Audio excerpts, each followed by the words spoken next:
굿모닝, 좋은 아침입니다. 오늘 하루 오직 내 믿음이 주님 안에 있습니다 고백하신 하루 되시기를 축원합니다.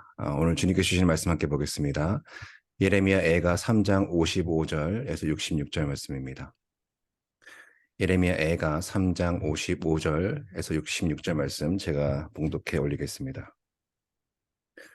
여호와여, 내가 심히 깊은 구덩이에서 주의 이름을 불렀나이다. 주께서 이미 나의 음성을 들으셨사오니 이제 나의 탄식과 부르짖음에 주의 귀를 가리지 마옵소서. 내가 주께 아랫날에 주께서 내게 가까이하여 이르시되 두려워하지 말라 하셨나이다. 주여, 주께서 내 심령의 원통함을 풀어주셨고 내 생명을 속량하셨나이다. 여호와여, 나의 억울함을 보셨사오니 나를 위하여 원통함을 풀어주옵소서. 그들이 내게 보복하며 나를 모해함을 주께서 다 보셨나이다.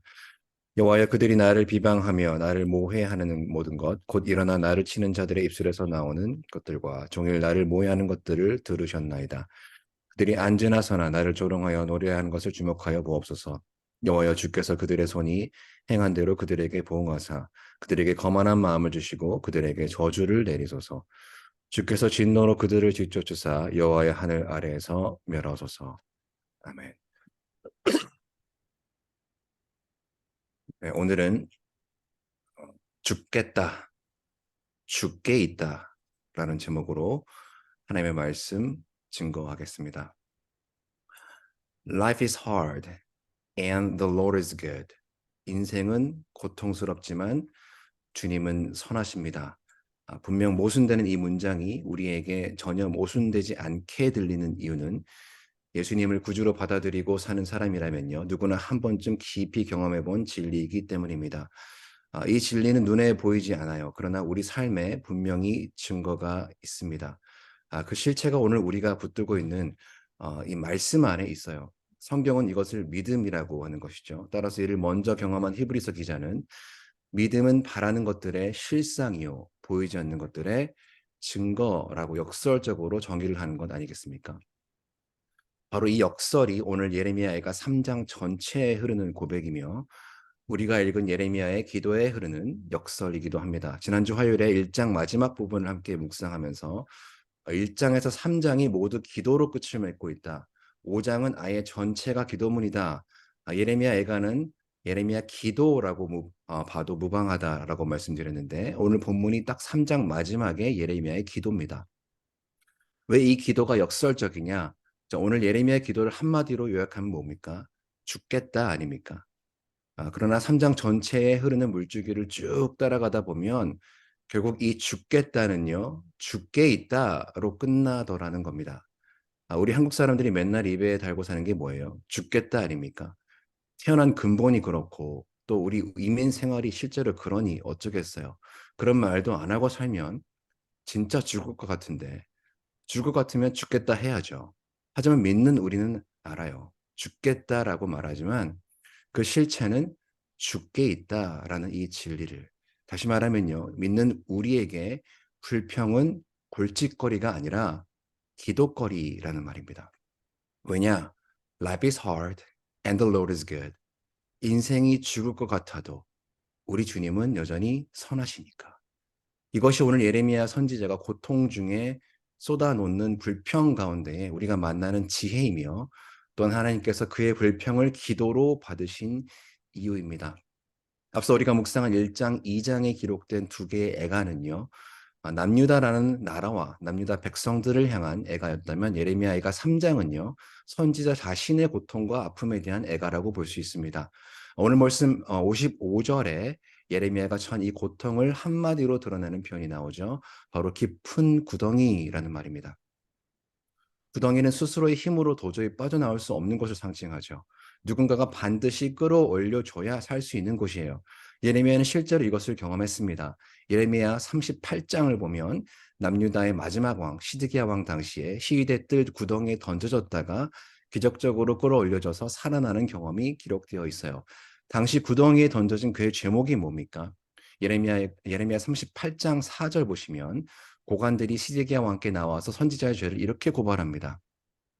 이 사람이 백성의 평안을 구하지 아니하고 재난을 구하노니 청하건대 이 사람을 죽이소서. 그가 이같이 말하여 이 성에 남은 군사의 손과 모든 백성의 손을 약하게 하나이다. 자, 예레미야에게 죄가 있다면 하나님의 말씀을 있는 그대로 전한 죄밖에 없어요. 예루살렘 성에 머무는 자는 칼과 기근과 전염병에 죽을 것이다. 그러나 갈대인에게 바벨론 군사에게 항복하는 자는 살 것이다. 자기의 목숨을 건질 것이다. 예레미야는 하나님의 말씀을 사탕발림하지 않고 그대로 전함으로 인해서 무겁고 진창 가득한 구덩이에 던져집니다. 근데 하나님 항상 사람을 사용하시죠. 이방인 구스 사람 에벤멜렉을 사용하셔서 시드기야 왕의 마음을 돌이킵니다. 죽기 직전에 구덩이에서 건짐을 받아요. 자, 그러나 정작 남유다 백성들은 구덩이에서 건짐을 받지 못하였다. 성경이 이걸 말하는 거예요. 자, 증거가 뭡니까? 오늘 예루살렘이 멸망했어요. 하나님의 말씀을 무시하고 조롱했기 때문에. 아니, 예레미야의 말대로 말씀이 다 이루어진 것을 보고도 오늘 끝까지 예레미야를 조롱해요. 이것이 여전히 영적 구덩이에 빠진 사람들의 모습입니다. 하나님의 말씀을 마음에 두기 싫어하고요. 말씀을 무시하고 조롱합니다. 죽은 자들은요.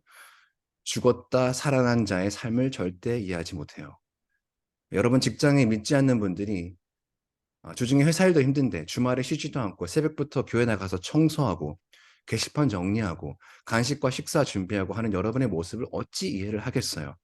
아니, 그것도 모자라서 주일 예배에 온 가족 다 데리고 나가서 교사로 음향과 영상으로 통역으로 보이지 않는 곳에서 묵묵히 섬기시고 또 우리 찬양대처럼 또 프라미스 찬양팀처럼 주일 오후 늦게까지 남아서 또 다음 주일 예배를 준비하는 이런 삶을 어떻게 이해하겠냐 말이에요. 도대체 뭐 하는 짓이냐? 너네들 삶이 마치 구덩이에 빠진 삶같이 답답하다라고 말하지 않겠어요? 이게 당시 남유다 사람들이 예레미야를 바라보는 눈이었습니다.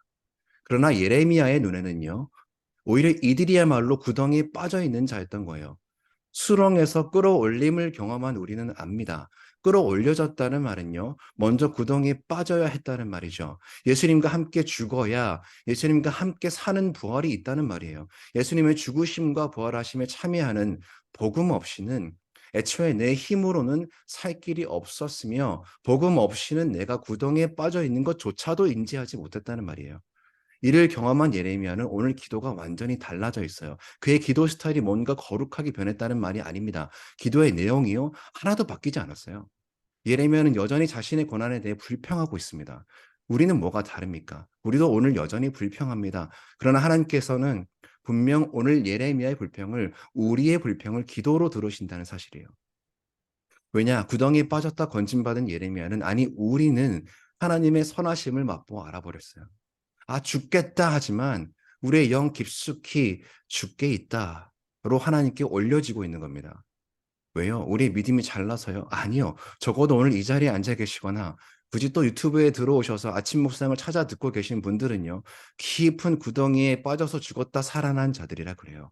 인생은 죽을 것 같지만 하나님은 선하시다. 오직 하나님의 말씀만이 살 길이다. 이 진리를 아는 자들의 불평은요, 하나님께서 반드시 그 불평을 기도로 들으십니다. 이게 오늘 예레미야가 3장의 기도예요. 말이 좋아 기도지 예레미야는 과거, 현재, 미래에 걸쳐 끊임없이 불평하고 있어요. 그러나 말씀 붙잡고 불평했더니 어제나 오늘이나 영원토록 동일하신 하나님께서 나의 불평을 기도로 들으셨고 들으시고 계시며 들으실 거라는 말이에요. 이것이 오늘 예레미야의 기도입니다. 과거에 체험한 말씀, 현재 역사하시는 말씀, 미래에 선포하는 말씀입니다. 먼저 과거에 체험한 말씀을 함께 보겠습니다. 죽음에서 생명으로 옮기신 하나님과의 만남이에요. 자, 55절 말씀을 다시 보시면 예레미야의 기도가 이전과 비교하여서 아주 조금 바뀌어 있어요. 자, 앞장 1장 20절 그리고 2장 20절에 예레미야는 기도를 이렇게 시작합니다. 여호와여 보시옵소서. 근데 3장에 와서 기도가 바뀌어요. 여호와여 주의 이름을 불렀나이다로 바뀝니다. 뭐가 예레미야의 기도를 바꾸었을까요? 오늘 예레미야가 3장 중간 부분을 보시면요. 마치 큰 성문이 작은 경첩, 힌지 하나로 넘어가듯이 예레미야 자신의 삶뿐 아니라 예레미야 애가 전체 5장의 톤이 이 중간에 3장, 그리고 또 3장의 또 중간에 있는 바로 이 말씀을 기점으로 확 바뀝니다.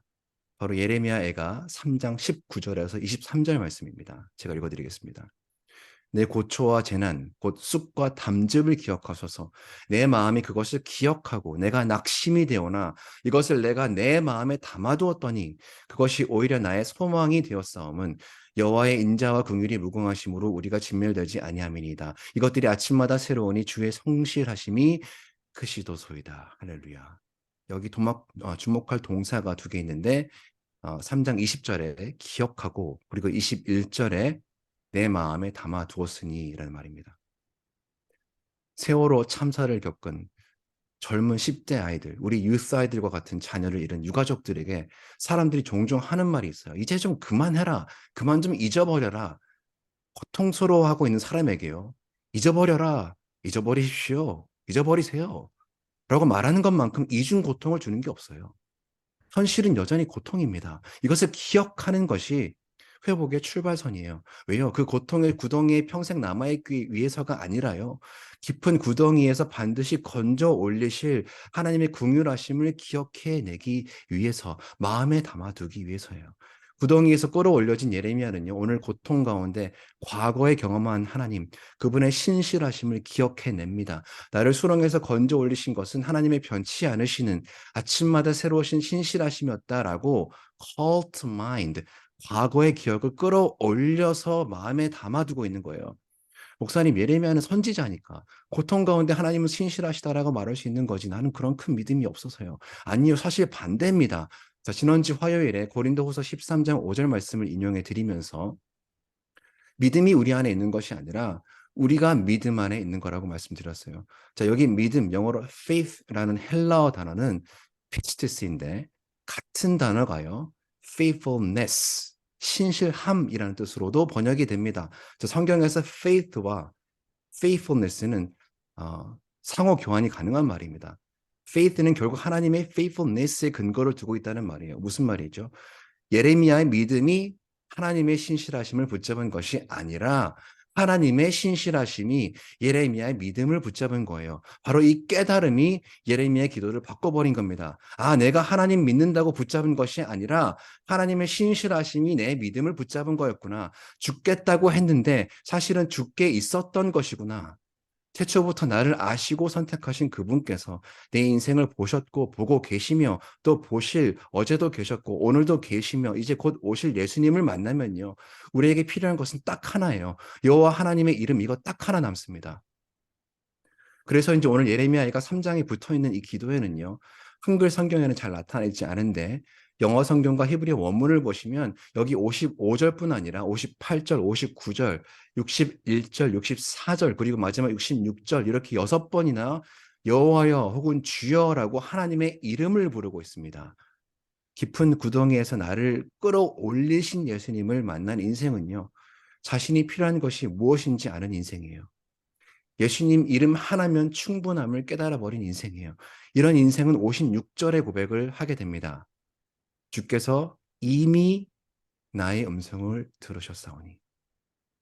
예수님 이름 하나로 충분함을 깨달아 버리면요, 주님 내 기도 정말 들으시나, 듣고 계신 것은 맞나, 이런 문제로 고민하고 흔들리지 않습니다. 왜요? 그 근거가 57절에 나오죠. 내가 주께 아랫날에 주께서 내게 가까이 하여 이르시되 두려워하지 말라 하셨나이다. 보통 하나님을 만났다, 하나님을 체험했다라고 간증할 때 많이들 하시는 말씀이 뭐예요? 두려워하지 말라. 자, 우리 인생 가운데 하나님이 하나님 되심을 처음으로 깨닫고 알게 하시는 말씀이 두려워하지 말라입니다. 자, 아니나 다를까 이 말씀은요, 예레미야가 하나님께 처음으로 소명받을 때 받은 말씀이에요. 예레미야 1장에 예레미야가 선지자로 부름받자 그의 첫 반응은 여전히 불평입니다. 주 여호와여 보소서, 나는 아이라 말할 줄을 알지 못합니다 말이에요. 그러자 하나님께서 뭐라고 말씀하십니까? 예레미야 1장 8절 말씀입니다. 너는 그들 때문에 두려워하지 말라. 내가 너와 함께하여 너를 구원하리라. 나 여호와의 말이니라 하시고. 고통 가운데 하나님께서 내 기도를 들으시는 것이 맞나 하는 의심의 먹구름을 해결할 유일한 방법은요, 하나님 말씀밖에 없음을 믿으시기 바랍니다. 58절이에요. 주여 주께서 내 심령의 원통함을 풀어주셨고 내 생명을 속량하셨나이다. 자, 지금 예레미야 기도를 쭉 보시면요, 원통함이 풀렸나요? 아니요, 여전히 죽겠습니다라고 불평해요. 그런데도 풀어주셨습니다라고 선포하고 있는 겁니다. 자신을 구덩이에서 건지신 하나님, 그 말씀을 대면하게 되면요, 스스로 빠져나올 수 없는 우리를 위해서 내 생명을 속량하시기 위해 스스로 깊은 웅덩이에 빠지심으로 십자가에서 죽으심으로 우리의 대속물이 되신 예수님, 그 말씀이 육신되어 오신 그분을 만나면요, 기도가 상황을 뛰어넘어 버려요. 믿음의 선포로 바뀌어 버립니다. 때문에 내가 설령 불평 같은 기도를 오늘 하고 있어도 하나님은 그 불평을 기도로 받으시는 거예요. 그 불평조차 말씀 안에 있음을, 믿음 안에 있음을 보고 계신 겁니다. 자, 이것을 알고 오늘 말씀을 다시 읽어보면 예레미야가 오늘 드리는 기도의 청원이 있죠. 마옵소서, 하옵소서라는 모든 기도는요. 사실 그렇게 되었습니다. 혹은 그렇게 안 하셨습니다. 라는 어떻게 보면 기도라기보다 믿음의 선포에 가깝습니다. 따라서 56절 후반부에 이제 나의 탄식과 부르짖음에 주의 귀를 가리지 마옵소서라는 말은요. 주님께서 귀를 가리지 않으셨습니다라는 선포예요. 하지만 하나님의 말씀은요. 과거에 갇혀 계시지 않습니다. 과거에 만난 하나님의 말씀은 또한 오늘 현재 내 삶에도 여전히 역사하십니다. 두 번째로 현재 역사하시는 말씀이에요. 인생을 굽어보시고 들으시는 하나님과의 만남입니다. 자, 59절이에요. 여호와여. 자, 여기 또 하나님의 이름을 부르죠. 나의 억울함을 보셨사오니, 자, 더 이상 보시옵소서라고 기도하지 않습니다. 보셨다라고 말해요. 자, 이것이 과거의 말씀을 만난 자의 고백이에요. 그러나 현실은 어떻습니까? 59절 마지막을 보시면 나를 위하여 원통함을 풀어 주옵소서. 자, 뭔가 이상하죠. 원통함을 풀어 주셨다 이미 선포했는데 또 원통함을 풀어 달라고 해요. 네, 현실은 바뀐 게 없어요. 이게 우리의 현실입니다. 우리 현실은요. 60절에 그들이 내게 보복하며 나를 모해함이 계속되고요. 61절에 그들이 나를 비방하며 나를 모해하는 모든 것, 62절에 곧 일어나 나를 치는 자들의 입술에서 나오는 것들과 종일 나를 모해하는 것들, 63절에 그들이 앉으나 서나 나를 조롱하여 노래하는 것, 이 모든 원통함이 여전히 그대로 있습니다. 현실은 여전히 죽겠다예요. 그러나 그때마다 끝에 붙는 말이 뭐예요? 60절에 마지막을 보시면 주께서 보셨나이다. 62절 마지막 주께서 들으셨나이다. 63절 주목하여 보시옵소서 결국 보셨나이다 라는 고백이에요. 아, 죽겠다의 실체를 가까이서 보니까요. 죽게 있다 더라는 거예요. 예레미야가 처음부터 이걸 깨달았던 게 아닙니다. 예레미야 선지자도요. 처음에는 고난이 해석되지 않자 하나님 앞에 불평만 하고 따지기만 했어요. 예레미야 12장 1절 말씀에 이렇게 말합니다. 여호와여 내가 주와 변론할 때에는 주께서 의로우시나이다. 여기 변론하다라는 말은 말이 좋아 변론이지 원어를 보면 불평하다라는 말이에요. 이어서 이렇게 말합니다. 그러나 내가 주께 질문하옵나니 악한 자의 길이 형통하며 반역한 자가 다 평안함은 무슨 까닭이니까 이런 말이에요. 나는 죽겠는데 왜 나를 핍박하는 혹은 안 믿는 자는 저 사람은 잘 먹고 잘 사냐 이런 질문입니다. 여러분도 오늘 현재 하고 계신 질문이 아니에요. 이 질문이 안 풀리니까요. 예레미야가 또 두 번째 하나님께 따지며 불평합니다. 예레미야 15장 15절이에요. 여호와여 주께서 아시오니 원하건대 주는 나를 기억하시며 돌보시사 나를 박해하는 자에게 보복하시고 주의 오래 참으심으로 말미암아 나로 멸망하지 아니하게 하옵시며 주를 위하여 내가 부끄러움 당하는 줄을 아시옵소서. 이렇게 두 번이나 따지면요. 저 같으면 야 예레미야 너 그만해. 나도 지겹다 야. 이럴 텐데 하나님의 반응이 뭐예요? 하나님의 반응은요. 여러분이 너무나 잘 아시는 예레미야 33장 3절입니다. 너는 내게 부르짖으라. 내가 내게 응답하겠고 내가 알지 못하는 크고 은밀한 일을 내게 보이리라. 자, 너무 유명한 말씀이다 보니까 많은 분들이 너무 부담을 갖고 어떤 거룩한 기도 제목을 올려드려야만 하나님께서 들으시고 크고 은밀한 일을 보이실 것 같지만요. 사실 예레미야의 문맥을 보면요. 들리는 것만큼 그렇게 어렵고 고상한 기도가 아니에요. 예레미야가 두 번이나 불평하고 따지니까 하나님께서 이렇게 말씀하신 겁니다. 응, 더 해봐. 내가 더 들어줄게. 내가 보여줄게. 내 앞에 네 불평을 다 토설해라. 내가 다 받아주리라. 보여주리라. 왜요? 오늘 나를 치신 분이, 나를 징계하시는 분이 하나님이시면요. 그 상처를 싸매시는 분도 하나님이에요.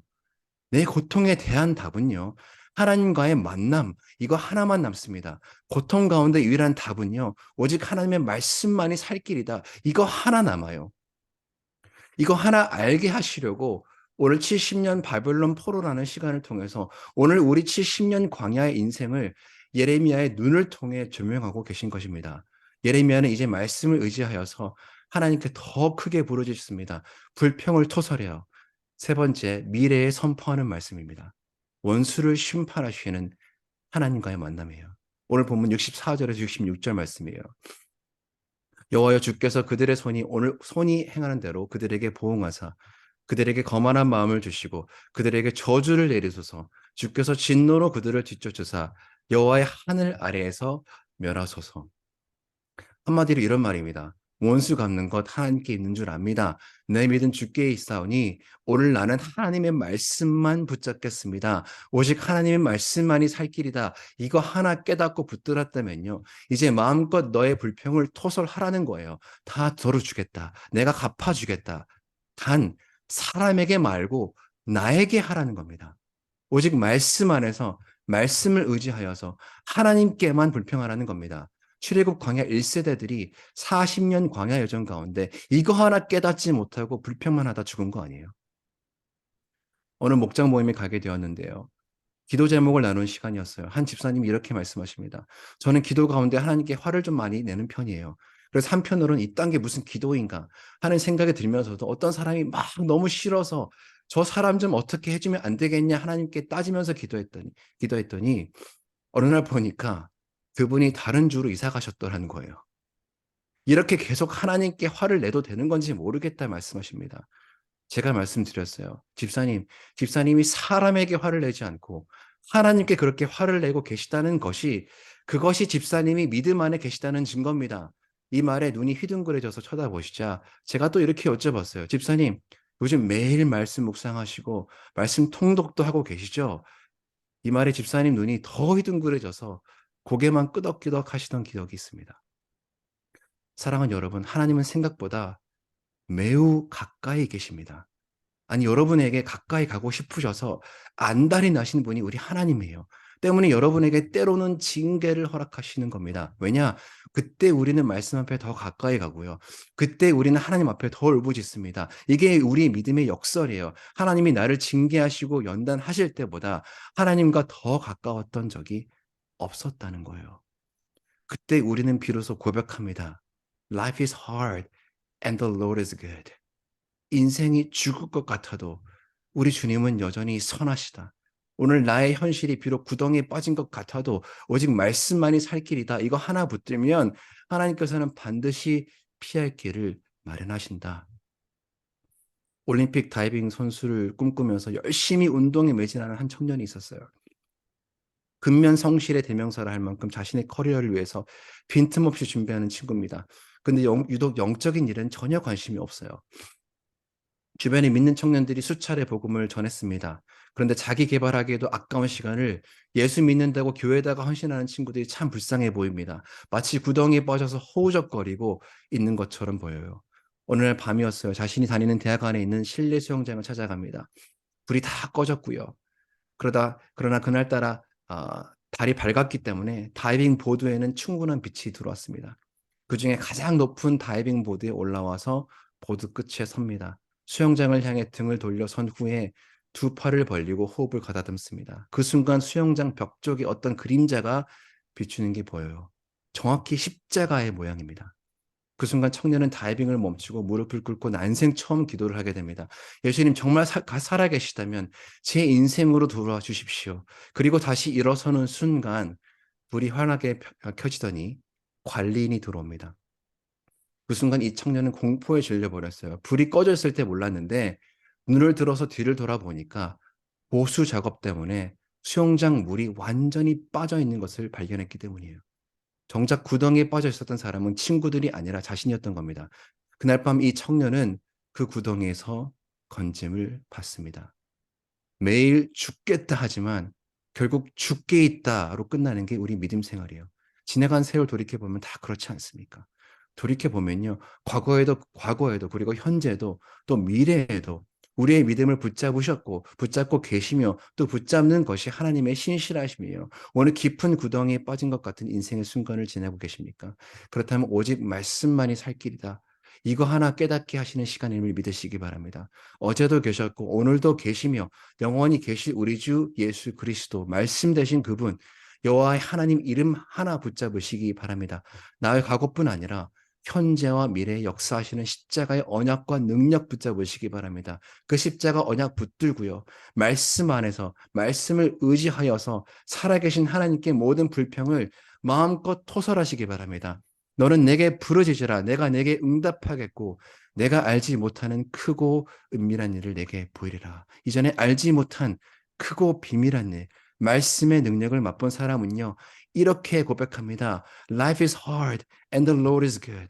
인생은 죽을 것 같지만 하나님은 여전히 선하십니다. 사랑하는 여러분, 믿는 우리에게 불평은 골칫거리가 아니라 기도거리예요. 오늘 하루 깊은 구덩이에 빠진 인생, 그 고통 가운데 오직 하나님의 말씀 의지하여서 하나님 앞에 부르짖으심으로 죽겠다가 죽게 잇따로 깨달아지며 이전에 경험치 못한 크고 비밀한 그 일, 말씀의 능력을 충만히 경험케 되시는 AKPC 성도님들 되시기를 축원합니다. 기도하겠습니다.